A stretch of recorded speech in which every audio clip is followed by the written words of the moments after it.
you guys, week 4, we are bringing in a special guest, the best of the best, the #1 sales trainer in the entire world, Daniel G. Drop some ones in chat for him, drop some emojis. Let's get this thing. Let's go. Let's freaking go. All right. Are we ready to kick this off? You want to start, Ronnie? Are we good? Yes, sir. The floor is yours, man. Tear it up. Let's dive in. So how many people were able to see me live a couple months ago when we had the event? Anybody? Raise of hands or no? Nobody? No? Some people? Okay, some individuals. Yeah, I mean, if there was anybody there, maybe one person ever seen me live. So if nobody's ever seen me live, maybe you see me train sales. But I think if you guys don't know my history or my profession, I started in direct selling at 14 years old. I realized a very hardcore principle of money at the age of 15 that people aren't taught until they're like 30 years old. So I understood how freedom works, how money works, how a regular job works at a very young age. And why? Because when I first started my first direct sales job and I was knocking on doors making $500 to $1,000 on a weekend selling home services, by the second year when my manager came up to me, he's like, hey, do you want to keep working or do you want to make money? And when he hit me with that line, I always say this, and you guys heard me say this, where I'm like, well, what the heck do you mean? He's like, hey, until you can get somebody to do the job just as good or as better as you, you don't have freedom. So at 15 years old, I started building out an organization underneath me, right? So you guys all heard that before. So at 15, I started to really think I'm like, okay, how do I get somebody to do the job just as good or as better than me? Then you got time, right? My whole theory is always this. You could be in sales and think you broke the system, but if you still got to wake up and sell a client, then you really haven't broken the system. But you can also make $1 million and you think you cracked the code and you broke the system. But if you still got to wake up and sell a client, you technically still haven't broken the system. So in your guys' business, it's the only business probably in the world that pays you out on double residuals from a client side and a team aspect side. Like double. I always say like there's network marketing companies and there's sales companies. And then there's a company like your guys, which has a double commission structure because it's one from the client side, the other one from the team side. The question becomes this: how the heck do you grow and scale from a leadership perspective? How do you grow and scale a team that actually sticks with you and grows? Because most people, I'm going to give you guys my reality. I built cold hard killers when I was like already at 15. By 19, I got sold back into university or college in America. I was in Canada. By 19 and a half, I realized it was bullshit. I got back into sales. I did a sales gig in medical sales for 6 years. I did amazing. I left my last year when I was 24 at over $500,000 in commissions. I opened up my own business. At 25, this was about 7 years ago, I have my own business, my own office, and I'm starting to build an agency where people would give us their leads and we would sell their leads for them, and my salespeople were in-house. And guys, I slept in my office. Like there was a couch, I slept in my office. Like an individual that I met at an event last month with you guys, right? Slept in the office, built it out. So I sleep in the office Monday, Tuesday, Wednesday, Thursday, Friday, Saturday, Sunday. By the way, at that time, and I'm not bragging, I'm just showing you guys my income at that time was great. I had a great business. We were already at 6 figures a month. We were the only person running like a remote sales agency at the time. This was in 2017. I had a Lamborghini, a Bentley, and a Range Rover parked outside. I'm 25 years old at the time. All parked outside of my office. My cars, my reps are driving nice cars. I'm sleeping inside of my office. On social media, I start branding. I have like 10, 15,000 followers. Then it starts growing every single month. So when I start branding my cars, because you break the mold for people to come in, right? I started going out at nighttime, Saturday night, found this lady one day, started dating her. And she thought I had this lifestyle where we're going to go out every single weekend, Friday, Saturday, Sunday, go on vacations, blah, blah, blah, because that's what social media looked like. But in reality, my toys were just a recruiting mechanism. I didn't even give a fuck. I don't even know what it was. Still today, I don't even know the engine inside of the Lamborghini. Didn't give a shit, quite frankly. Just if people seen that, oh, he makes money when he's young. Okay, cool. So, and that was the old days when you could buy a car and people were like, what the heck do you do, right? Now you can lease it for $2,000, $3,000. So long story short, I start dating this chick. We're together. Week 1, we eat dinner inside the office. Week 2, I order in steak dinner inside of the office. I'm working. Week 3, same shit.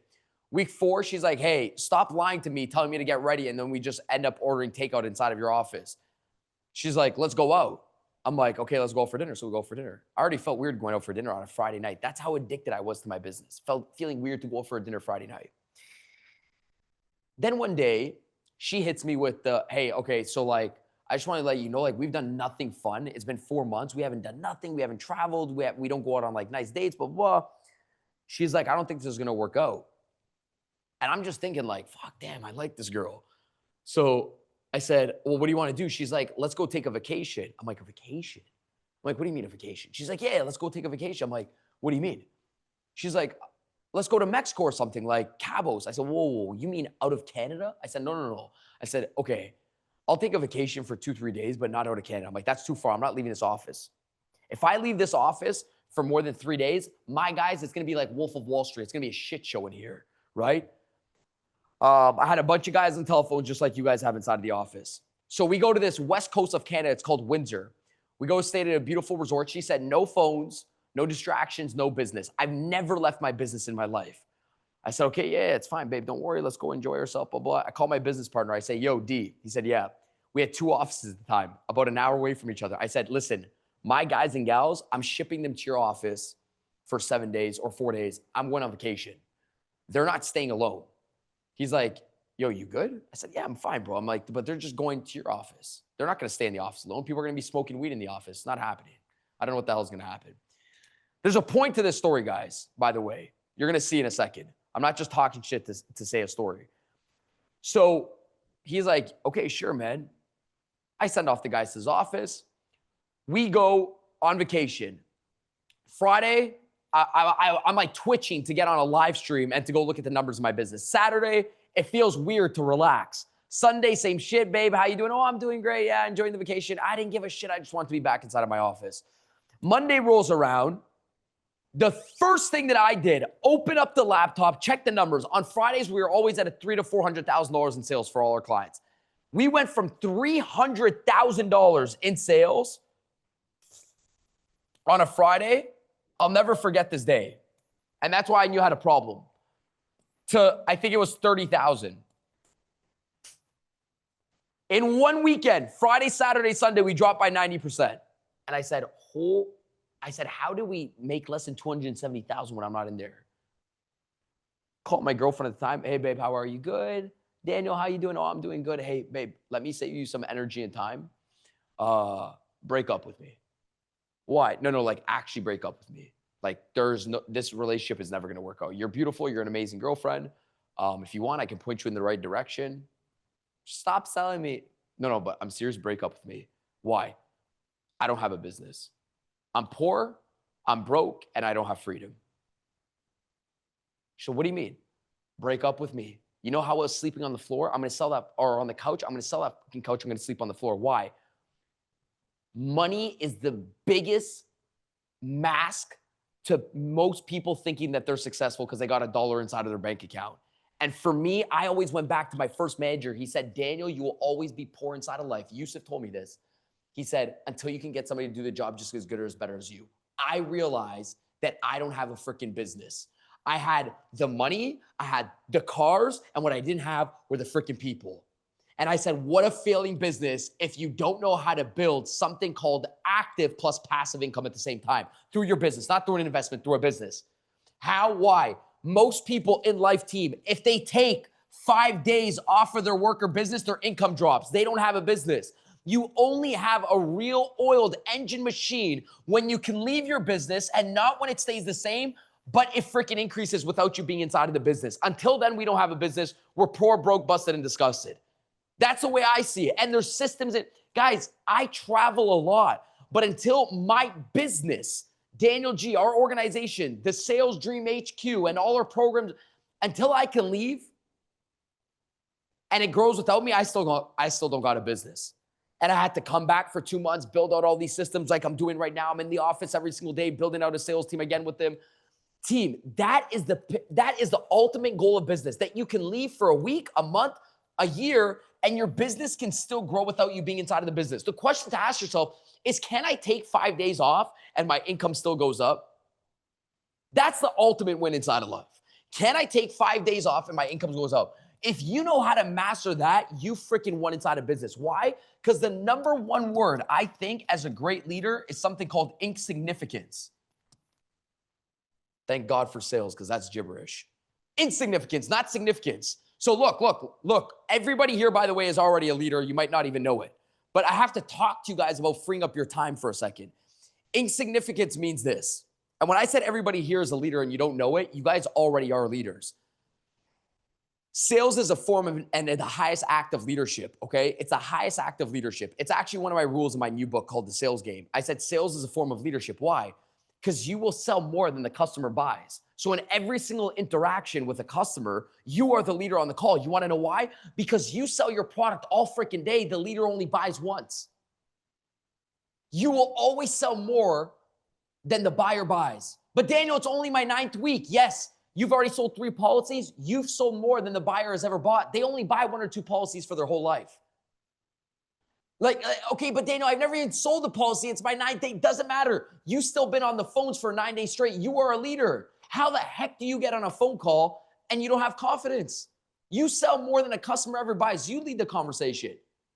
When you get on a phone call and you're doing a Zoom meeting with them, how the heck is it that I'm training a team this weekend in Miami? I'm with Andy this weekend, and me and Andy are training a team in Miami. We're doing a mastermind. And I said, guys, open up your Zoom. And everybody's looking at me. I'm like, fake, open up your Zoom. Open up your Zoom, start a meeting with me, go. How do you introduce the meeting? Hey, Daniel, it's so good to meet you, man. So have you ever had insurance before, blah, blah. I said, that's what a leader does? That's how you sound as a leader? I said, how is that? I said, why would I want to buy a product off of you? They say yes to you before they say yes to the business. No. This is how you open up a phone call. I said, if you suck at opening, you suck at closing. Most people suck at the open and the hook, so they're weak at closing. The close is the easiest thing in the world. There's no good kiss in the world that will ever outperform a shitty date. Let me just cut it for the guys on this call. Doesn't matter if you're the best at making love or you're the best kisser in the world. If the date sucks, you can't get the kiss. So everybody, when they're on these like one line closing lines, it doesn't matter. A master closer is a master opener. So what I was doing with them, I said, okay, forget about dealing with objections and learning how to close a deal. We have to learn how to open up a meeting. It's a form of leadership. We have to lead in the first 5 seconds. See, back then, we used to lead people and they walked into a car dealership. You used to hold the chair open for them and say, sit right there. Would you like a glass of water? We can't do that sometimes when we're virtual. So what do? We lead with our words. Hey, by the way, Janet, yes, nice to meet you. My name's Daniel G. Thank you so much, by the way, for taking time to meet with me for, 15 minutes. First of all, I just want to manage expectations. In order for this to go smooth as possible, number one, I just want to better understand who you are. Look, I'm mastering the open. And if it doesn't sound like this, it better sound something like this. I just want to better understand who you are and what you're using right now. Number one. Number two, I want to better understand if we can actually help you. If I can't help you and get you something better than what you currently have, I'm probably going to end the call within 2 to 3 minutes. If I'll find that out very fast. If I could, I'll show you what the single father like yourself has been using and what policy we put them in. That way, whenever you're ready to get started with us, you have us in the back of your pocket for the future. Is that cool? Yes. Okay, so I sold them the exit. So they know they can talk to me freely, like they don't have to buy something, do something, or sell something on the call, so now they're relaxed. That's off the opening. Record it. That's any opening conversation. I don't give a shit if I'm selling this phone. Hey, by the way, Carol, yes, thank you so much for sitting down and taking the time to, better understand if our phone provider can actually beat your current phone provider. By the way, before anything, I just want to manage expectations. I don't want to be like an FBI agent, but I do want to understand your policy, why you chose it, and how much, what you're getting right now. If I do feel like we could do better, let me show you some game plans that we put in place. Some phone plans that we put in place for somebody like yourself, Daniel, that has a business. If I don't feel like I can help you, and I'll know that within 5 to 10 minutes, I'll just give you some other phone plans, maybe some other friends that can direct you in the right position. Is that cool? Yeah, perfect. So whenever you are ready to change one phone plan to another, you have us in the back of your pocket for the future. That means you could talk to me freely and you don't have to buy something today, so you're relaxed. That's it. But Daniel, don't have to show them that they have to close towards the end of the call. No, you just got to show them that, hey, by the way, talk to me. If you talk to me, I can get all the info from you. I can close you easily. Most people suck at the opening, so they suck at closing. So I'm just saying sales is an act of leadership. You're always leading people, right? And Ronnie, let me know if I could talk more about leadership for a second. I want to make sure that I'm just on the right path with everybody on how to duplicate, scale, and grow a team. We're good? I can't see you guys. Yes, sir, man. All right. You've got the best of the best in here. These are our top guys in a team that does 4 million a month. You've got the best of the best in here. So take it away. All right, let's take this shit to double. Let's go. Step number 1. I'm sitting down now with this team, 2018. I'm building out this team. I don't know if you guys ever experienced this. Maybe 3 to 5 people on this call experience this. Maybe some of you guys are all cold hard killers. But I'm sure you've done this in your life. You've recruited 7 people on a team. Some way, somehow, it went to 5 people. And then you're like, shit, let me recruit another 3. So now you're at 8. Some way, somehow, maybe it jumped down to 2. And you're like, man, why doesn't everybody work like my boy in the office and sleep in the office like the killer in your guys' office? I forget your name, bro. Shu, Habibi, what's your name? I forget. Anyways, why doesn't everybody work King like Mo. this guy? What is it? King Mo. Sean Mason. Shit, I can't. Okay, Sean Mo. I can't. I don't know what I heard, but so why? Mo. So why isn't everybody like you, a maniac like me? And then you go recruit people. You have 9, and then like you shoot down to 1. Shit. Sometimes you recruit people and you get negative. And this was my business. Sometimes you recruit people and you're like, why don't these people work as much as I do? I don't know. Maybe you're one of those numbers that don't work hard. I hope you're not. But if you've ever had attrition inside a business, step number 1, that was me. I recruit 9. I'm like, why am I the guy sleeping on the couch? Why aren't these guys sleeping on the couch with me? What the heck's happening? Why aren't these because you can never teach somebody how to be hungry. You just can't. You can't teach an individual how to be hungry. You can teach them everything, but the only thing that you can't put inside of that person is hungry. That can't be done, right? Nobody should ever want success more than you want success. So then you start being weird. Like you start lowering your standards. You're like, maybe I'm training them too hard. No. Let's keep going for a second. So I'm looking at this graph, and then I start to realize step number 1, how to build confidence. Business starts from 0. Even if you recruit 20 people and you're left with 3, you didn't freaking lose. Why? Because you're monitoring the wrong points. You're monitoring where you are to where you were. You're supposed to monitor where you are to where you started. Step number 1. I always monitor where I am today to where I started. And usually there's growth. Step number 1. Step number 2, leadership styles. So every single person has a certain why as to why they joined the business. Most people, because they're not intimate with the people that they recruit and they don't know why they do things, and they don't have a level of relationship, there's no depth of relationship. You will start to notice people leave maybe a year or 2 years down the road because the depth of the relationship isn't strong. The depth, meaning hey, by the way, a problem that they have at home. What do you know personal things about this person? The depth of the relationship. Why am I saying that? So I start recruiting people leave. I recruited 5 people left. One day I go to my grandfather. My grandfather had a construction company back in Toronto, Canada. I'm like, no, the only guy I talked to, my only mentor. And I said, what the heck would you do when sometimes I think I'm being too friendly, so I go for dinner with them and I'm like, no, I'm being too friendly. Sometimes I think I'm being too hard, so then I'm not too hard on them. I'm lowering the standards. What the heck do you do? Because I just want to keep people inside my organization for 6 months. And he said, well, what do you mean? I said, if somebody could just see the vision that I see for 6 months, they will freaking stay with me. I said, what do I do to just keep these people with me for 6 months? He's like, that's why people aren't staying with you. I'm like, what do you mean? He's like, because nobody gets into sales to stay where they're at, and you're trying to keep people. What was the point of you hiring them in the first place? Was to make these people millions of dollars. If your attitude is, how can I keep this person in my organization? And hopefully they can do $5,000, $10,000 a month. And you're already thinking that before you hire that individual, you've already killed yourself before you recruited that individual on your team. Because the first initial thought was, how do I drive this person to $50,000 a month? And if that is the only thing that goes through your head, then you can never, you will never outperform the thought that goes inside of your head, right? He said your leadership style, and he didn't say it like this, but everything follows the moment you think about that person when they're sitting in front of your chair and you're interviewing them. I said, damn, I was trying to keep people instead of trying to grow people. People would literally come inside of my organization and want to make $10,000 a month. And I'm like, hopefully I could just make this person 3. So my whole thing changed. My whole style said, I said, holy shit, I'm trying to keep instead of trying to grow.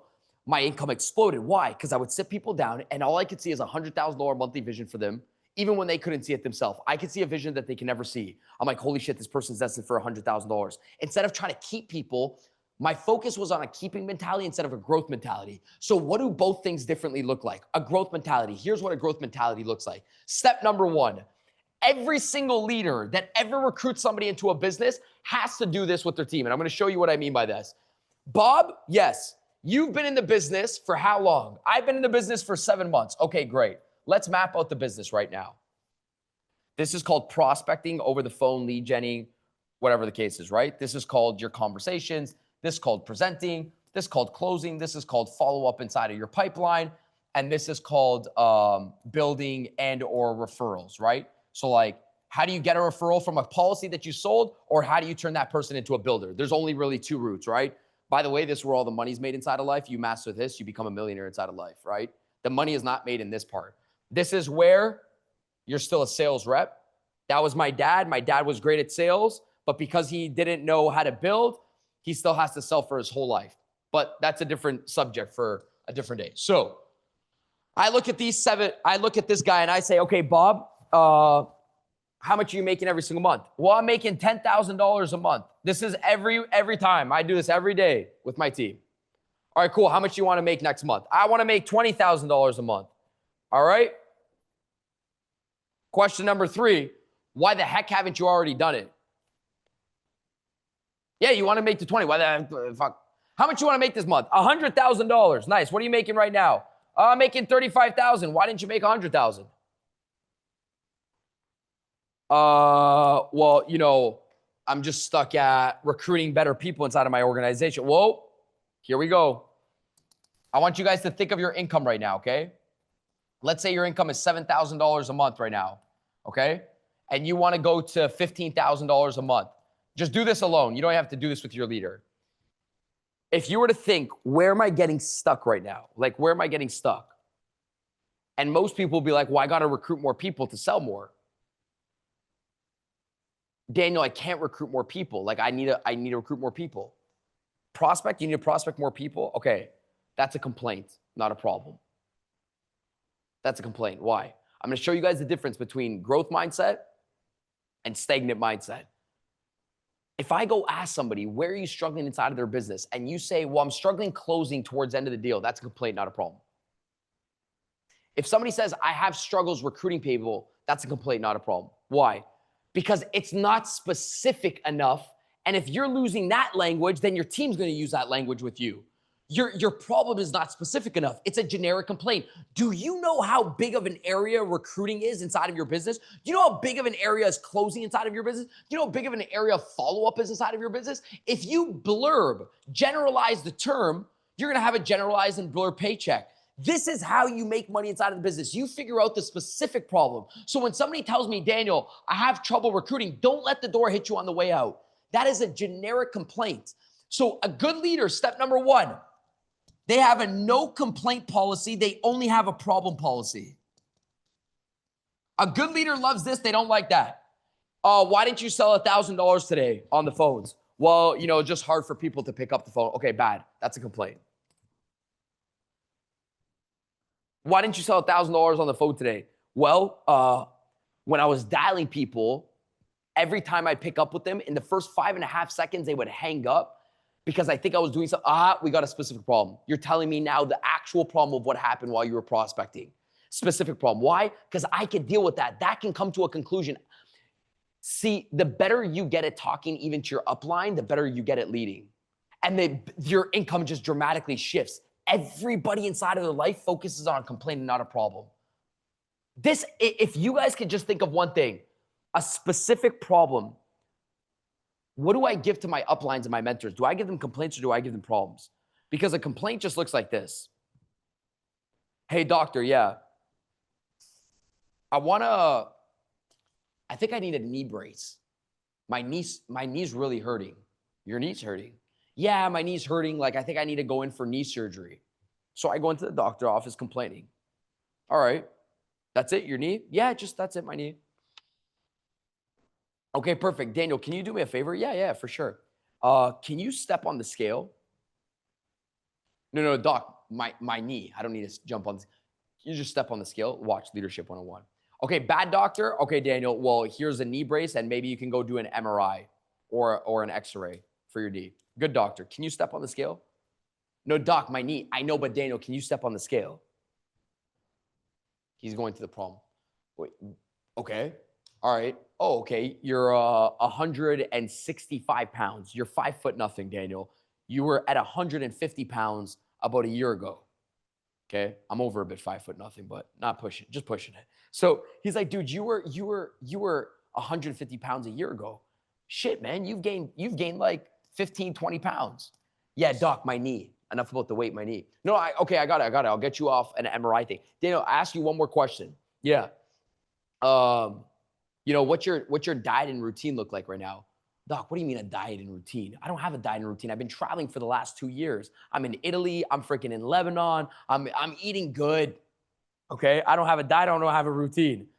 Okay. Well, you don't have a diet or you don't have a routine. No, I don't have a diet or routine. I'm traveling right now. I don't have a diet and a routine.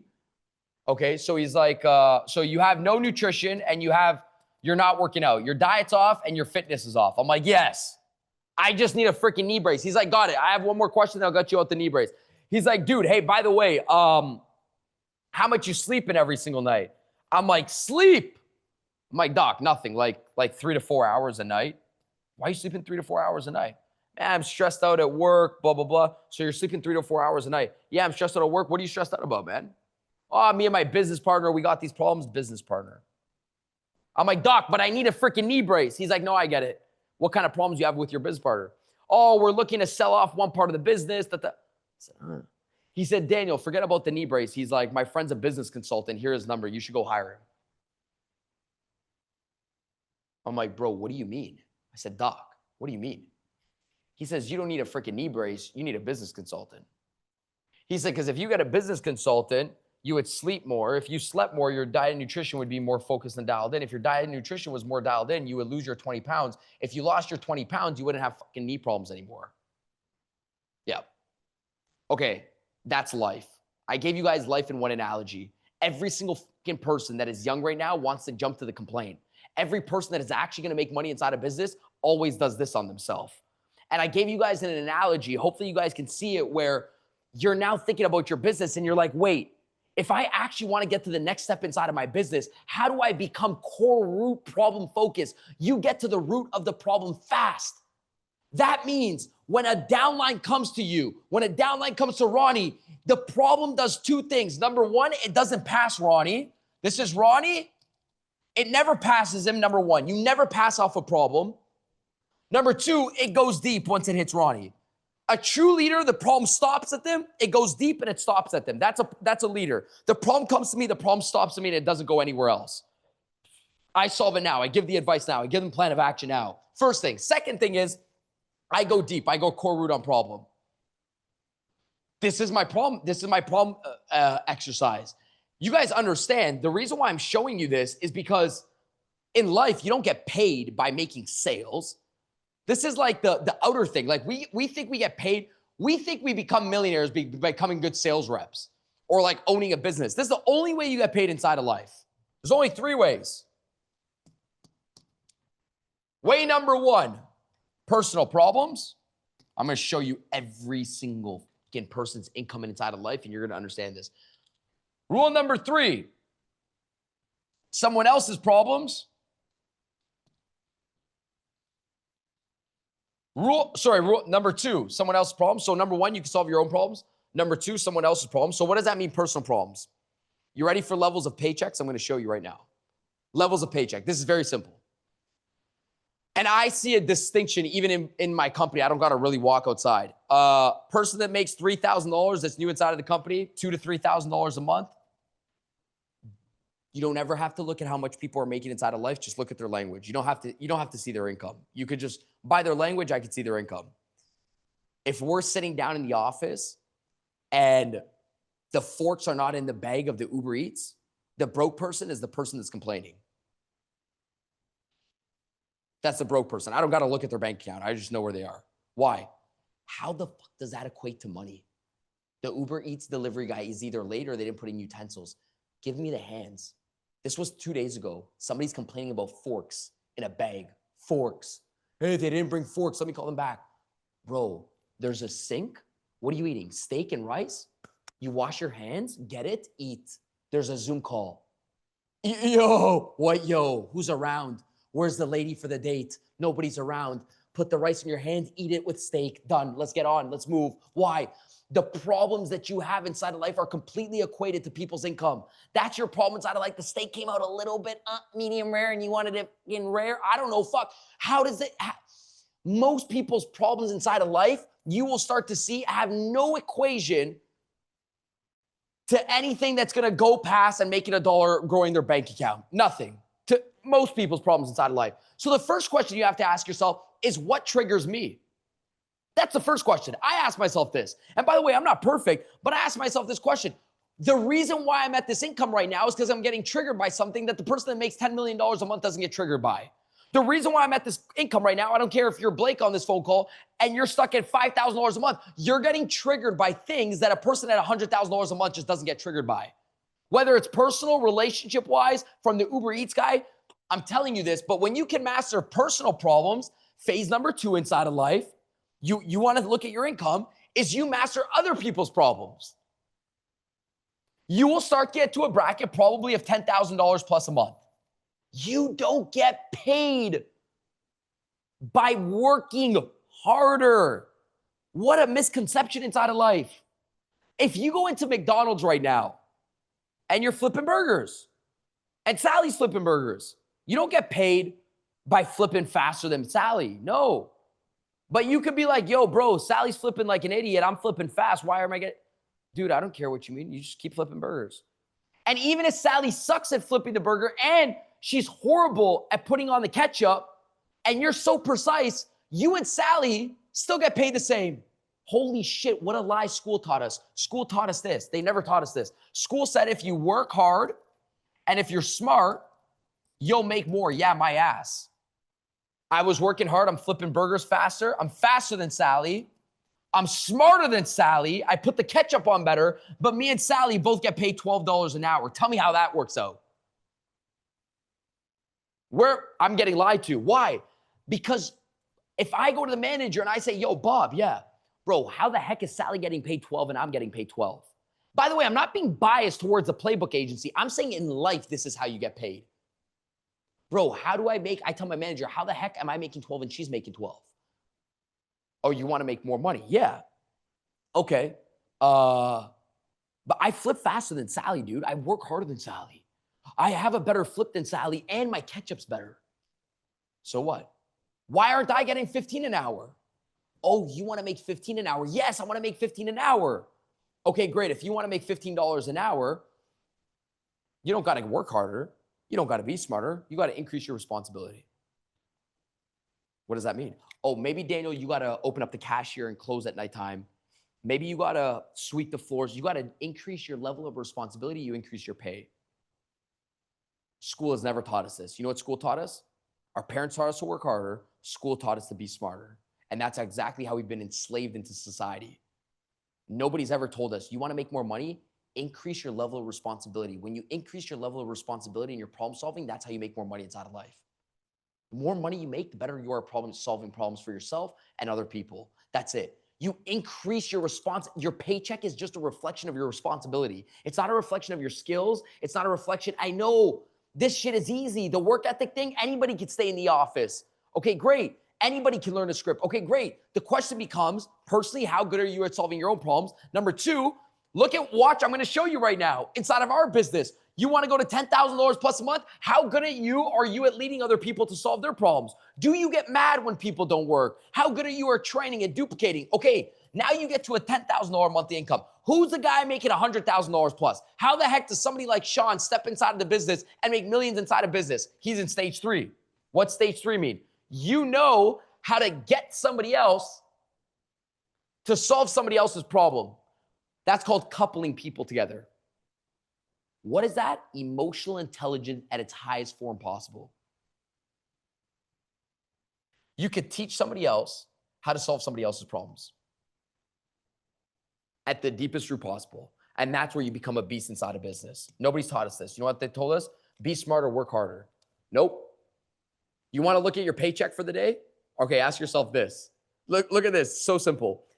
Okay, how many problems did I solve for my customers? How many problems did I solve in my team? That's your paycheck. It's very interesting. My worst days are my best days. Meaning my worst days with the most problems end up in the highest income. Somehow, some way.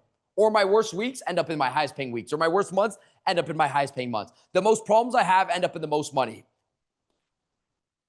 So mindset shift. Shift number one is this. Most people wake up in the morning, you know what they say? God, please don't give me one problem today.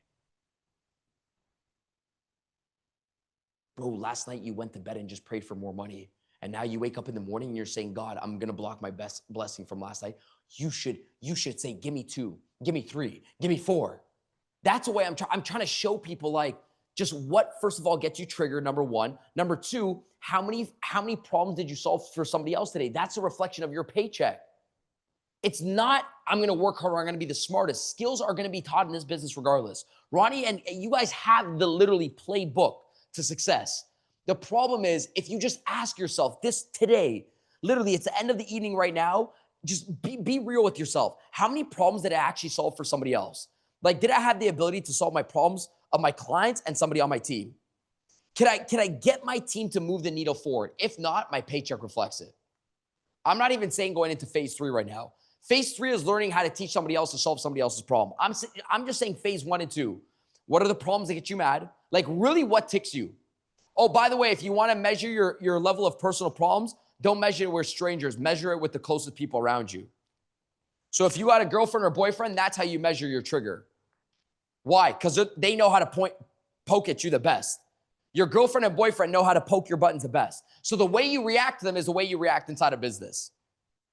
They are your test, by the way.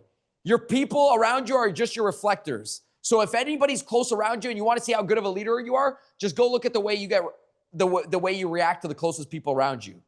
It's your business paycheck. So number one, I always say, first 3 levels of problems, just categorize yourself. Number 2, do problems end at you? Number 3, do you go on a deep core root of your problems? Like, are you real with yourself? Meaning, like, do you get to the bottom of it or you just complain? And do you have a policy where you walk inside of the office, because inside of your guys' office, you operate like a number 1 championship team. So you can't walk around and the championship team and be like, shit, man, ain't nobody picking up the phone. Yo, get out of the office. Leave. Like, there has to be a 0 complaint zone. Nobody's picking up yo, get out of the office. It's complaint. We can't outperform that. Yo, nobody in Philly wants to do it. Get out of the office. Leave. Get out of here. I don't care if you're $1 million earner. Get out. We got to have you out of here. Because you can't outperform a complaint. Watch this. And by the way, some of your complaints will stay in your head and you're scared to say it inside of your organization. But even if it's laying inside of your head, you'll never take opposite action of your complaint. So if you said right now, yo, nobody wants to do insurance right now. They don't want to come to the office. They only want to do it remote. My ass. Are you kidding me? If I was in Philly right now, and I don't care where you guys are, but if I'm staying in Philadelphia and Ronnie has an office in Philadelphia, I'm 21 years old, and he has an office, I'm filling that shit up. The only thing I'm thinking about is I'm like, damn, I want to make this 55,000 square feet, 100,000 square feet. It's so easy. Why? Because everybody walks around with the sign on their head saying, please help me make more money. But you're thinking, okay, watch this. 2 people inside of life. One guy's like, yo, man, nobody wants to make more money. Are you? Dude, nobody wants to go make more money. Okay, good. You get inside of the elevator and you're thinking about your complaint. Man, how am I going to recruit people? Then Daniel G walks in the elevator. Holy shit. Who am I going to freaking bless today? They don't even know what we got going on. They don't even know what we got going on in this office. Hey, how you doing? High five. Where the heck did you get those heels? You going to a fashion show? You better get paid by being an influencer or something. What do you do for a living? You're a badass. You should meet Janelle inside of my company. You and Janelle, she's looking for a lot of female badasses. I think you're about your business. What's your name? Kara, what's your number? Put it in my phone. I'm going to connect you with Janelle. Have a good day. Bye. Yeah, you want to know why? Because you can't outperform the complaint. My thought process is everybody wants to make more money. I don't even care if you're the influencer with 350,000 followers. You're probably broke, busted, and disgusted at this point. You used to make money in 2022. You're not making money now. You guys don't understand. You guys are probably the only profession in the world where you can literally walk around and everybody could be your customer. They could be a business partner and a customer. You know, just that at bat, by you walking by somebody and not offering them an opportunity, it's almost like you're not grateful for your opportunity. Like, how do you pay McDonald's or Starbucks and you went $7 in debt and you're not going to get a lead back. Oh, I'm waiting for my company to give you leads. Damn right. Okay, your company's going to give you leads, but your lead is right there as well. It's both. It's how do you pay a business and you don't get money in return? That doesn't work with me. Anybody I pay, I'm getting a lead. I'm not going to pay Starbucks $6 for a coffee. I'm not going to get a lead. So the way I see it is this. Number one, if your mind is always problem focused, you will always see humans with a sign on their head. Please help me. I want to make more money. I hate what I currently got going on. Then you recruit everybody. But if your sign is, yeah, I don't know if people need me, you don't talk to nobody. I recruited a lady last week inside of another lady's organization. Heck, I can't do nothing with this lady. She's like, hey, I want to make more money. I said, what the heck do you do? No, she was in fitness. I recruited her into a fitness organization, network marketing. She comes back to me. This is her first network marketing company. I recruit her to another friend. Hey, go talk to this girl. Boom. She starts working with her 2 weeks in. Hey, Danny, yeah, what's up? One of my friends is mad. I said, why? Because I joined under your friend and she's in the company and she wants me to join underneath her. I said, call her and put her on speakerphone. And this girl is a director inside of this organization. Hey, what's up? Good. Hey, guess who recruited that girl into that person's company? Me. But Daniel, you don't work inside of network marketing. I know. Oh, do you think like she can cancel her account and come underneath me? Nope. You should cancel yours though, maybe if you're going to make this mistake 2-3 times. What do you mean? How the heck do you let somebody recruit your friend? Yeah, like shame on you that I was able to recruit your friend and you talk to this lady every single day. I said, how much does that suck that somebody else recruited a friend? Your friend is going to work under somebody else. I said, that's painful, right? I said, I also asked her the question, your friend, I asked her how many times you try to recruit her. She said, none. You brought it up to somebody else. I said, you deserve not to have this friend under your downline. Do you guys know how many people that you assume that they wouldn't want to join and then like another company goes to recruit them into a sales job, they start selling cards or some shit like that? Are you kidding me? And you want to know why you always ask people 24/7, not just your clients, but everybody else to join you? Because their life changes every single freaking 3 weeks to a month. So my thing is like, you can never control the timing of when somebody becomes a leader. You can never control the timing of when somebody works, and you never control the timing of when somebody joins or pays you. But you can only control your ask, but you can never control the timing. Most people that lose inside of leadership, they try to control when somebody's going to blow up. They try to control when somebody's going to sign up. Nope. You never control the timing of when somebody blows up. You only control your efforts of leading that person, and you only control your efforts of recruiting people, but you never control the timing of when people sign up. That's why you always talk to people. You guys know my story when I said my first organization that I joined, it took me 2 months. I told one guy, F off, I'm not joining the scam. It's a pyramid. I'm 14 years old at this point. I said, this is a pyramid. I start dating this new chick. I'm 14. She says, let's go out to the movies. I said, oh shit, I'm broke. I can't go out to the movies. The first sign that said, if you want to make $500 to $1,000 a month, sign up here. I go sign up. I'm like, dude, if this is a scam, scam me. I don't give a shit. I'm broke. My objection changed, by the way. Last month, I told my friend, I don't join pyramids. I asked guys, is this a scam? Scam me. I don't give a shit. I'm already broke. He signs me up. I become the #1 salesman within 8 months. A year later, guy comes up to me, yo, Mini Blood, what's up? You remember me? No, I don't. You remember my name? No, I don't. What's your name? Bro, it's Richard. Okay? Dude, you're crushing it, Mini Blood. My name was Mini Blood. I'm small. He called me Mini Blood. That was my nickname. He said, dude, you're crushing it. You don't remember me? I told you to join. He was my brother's age, 2 years older. He's like, I told you to join this business. It's amazing. I said, dude, you're so stupid. He said, why? I said, bro, I made Yusuf or my upline $17,000 in commissions that you missed out on in the first year because you only asked me once or twice. But what you didn't know is I needed it on the 3rd month when I started dating and somebody else recruited me in. So the lesson in that is great leaders, they follow up consistently because they know the timings of people change And they don't have to be the best sales reps. They just got to have the best follow-up cadence with people. They always got to mention it. They always got to call people and walk by product. Hey, by the way, Bob, I know you're busy this month. Did anything change, by the way? Are you still working? No, I'm still working. Great. I need to onboard another 6 people by the end of next Friday. Can you get me in contact with everybody? You're really all in inside of your business? Yeah, I am, Daniel. I'm all in inside of my business. Okay. Well, if you're all in inside of your business, did you do this last Friday? Hey, what's up, Carly? It's Daniel G. I'm just sitting down in my office right now. I don't know how the heck we haven't connected, but I had you as a Facebook connection and an Instagram connection, but I just want to let you know I'm late on this, so apologies, that I'm inside of our organization right now where, it's in office to also remote, and we're hiring a lot of people in office and virtually. I know this may not equate to you. I've seen your profile that you're working right now at this XYZ job, but if you know like 3 to 4 people that would love to get on a hiring call next Friday, would love that. If not, hey, completely understand. Much love to you and your family. Hope everything's doing well. I just see that you have a baby. Have an amazing day.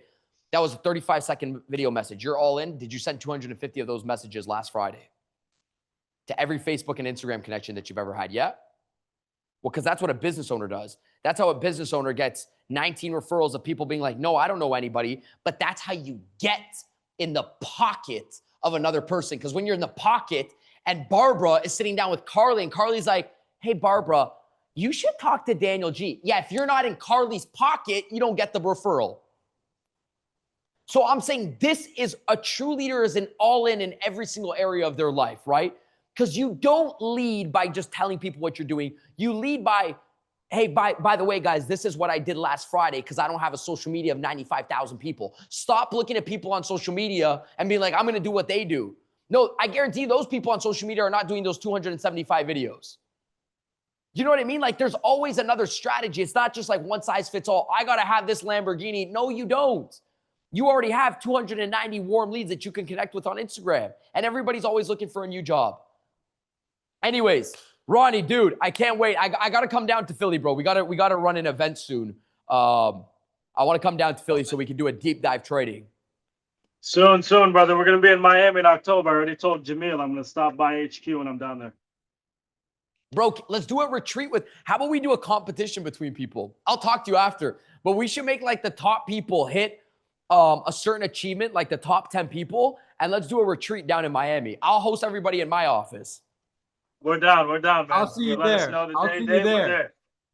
We appreciate I already you, man. know some people that are talking shit. Drop some ones in the chat for them, guys, if you guys enjoyed the call. Thank you, guys.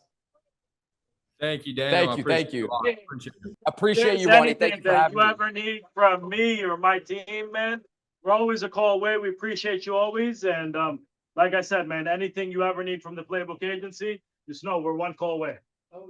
Done, bro. I appreciate you guys. Thank you, guys. Thank you. Sir, Much love. appreciate you, brother.